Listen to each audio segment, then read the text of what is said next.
السلام علیکم ورحمۃ اللہ وبرکاتہ۔ ایزی انگلش کلاس میں خوش آمدید۔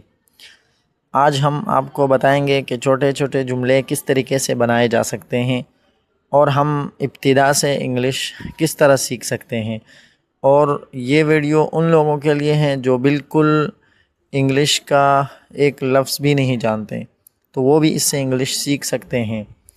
سب سے پہلے جو ہمارا لفظ ہے آج سیکھنے کا وہ ہے آئی ایم۔ آئی اور ایم، آئی کا معنی ہوتا ہے میں اور ایم کا معنی ہوتا ہے ہوں، تو ان دونوں کو ملا کر آئی ایم بن گیا۔ آئی ایم کا معنی ہے میں ہوں۔ اب ہم نے اس کے لیے نیچے جملے بنائے۔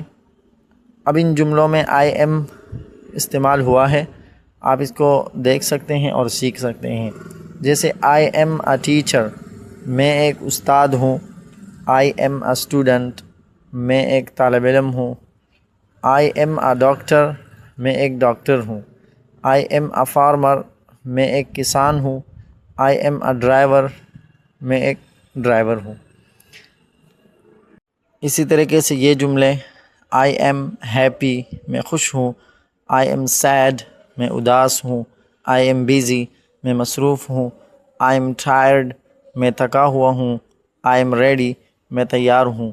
تو یہاں پہ آئی ایم کا استعمال ہوا ہے، اور آئی ایم کا معنی ہوتا ہے میں ہوں۔ آئی کا معنی ہوتا ہے میں اور ایم کا معنی ہوتا ہے ہوں۔ تو یہ ایک ایک لفظ سیکھنے سے جو ہے نا انگلش سیکھنا بہت آسان ہو جاتا ہے۔ اب اس میں سے ہم نفی کا جملہ بناتے ہیں، تو نفی کا جملہ اس طریقے سے بنے گا کہ آئی ایم لگے گا اور اس کے بعد ناٹ لگے گا، بس۔ I am not a teacher, میں استاد نہیں ہوں۔ I am not a student, میں اسٹوڈنٹ نہیں ہوں، طالب علم نہیں ہوں۔ I am not a doctor, میں ڈاکٹر نہیں ہوں۔ I am not a farmer, میں کسان نہیں ہوں۔ I am not a driver, میں ڈرائیور نہیں ہوں۔ اسی طرح جو دوسرے جملے ہیں، آئی ایم ناٹ ہیپی، میں خوش نہیں ہوں۔ آئی ایم ناٹ سیڈ، میں اداس نہیں ہوں۔ آئی ایم ناٹ بیزی، میں مصروف نہیں ہوں۔ آئی ایم ناٹ ٹائرڈ، میں تھکا ہوا نہیں ہوں۔ آئی ایم ناٹ ریڈی، میں تیار نہیں ہوں۔ تو اسی طریقے سے اس کے جملے بنیں گے۔